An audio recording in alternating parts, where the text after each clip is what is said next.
Yeah, majority of the patients, they come because they do the home pregnancy test, and sometimes the home pregnancy test will not give them the clear idea whether they are pregnant, because sometimes it comes faint line, sometimes it comes double line. So the exact method that to make sure whether they are pregnant, we do the beta HCG, which is the hormone in the body which exactly shows us that she is pregnant, and it tells us exactly whether it's a healthy level of the pregnancy or no. So we are asking them to do the beta HCG.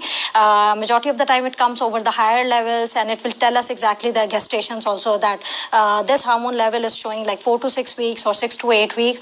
If any time we feel the beta HCG hormones is less, then we asking them to repeat it after 48 hours, and within 48 hours if the levels are doubling, so it means it's a healthy pregnancy. And we ask the woman to come after like 2-3 weeks, because generally between 7 to 8 weeks we see the heartbeat of the baby by the ultrasound, and by doing the ultrasound we can take out the estimated date of the delivery, which is also a very big concern for the patient when I am due for my delivery. So if she is having very regular menstrual period, like her last menstrual period is very regular, so we have to count from the first day of the last menstrual period till next 40 weeks, that will be her delivery date.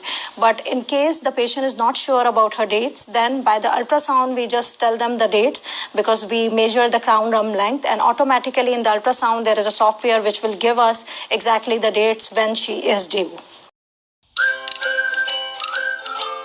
That depends. Means like generally we start the visit from, she will start from 8 to 10 weeks. That will be the antenatal booking visit.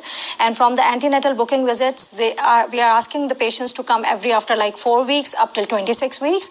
And then she needs to start coming every after like 2 weeks for 26, 28, 30 and 32. And sometime after 34 to 36 weeks, they have to come weekly. But that all depends whether the patient is of the low risk pregnancy and the high risk pregnancy. Of course, in the high risk pregnancy, the visit will be more frequent, and they have to come it weekly as per means like their blood test results and their ultrasound results.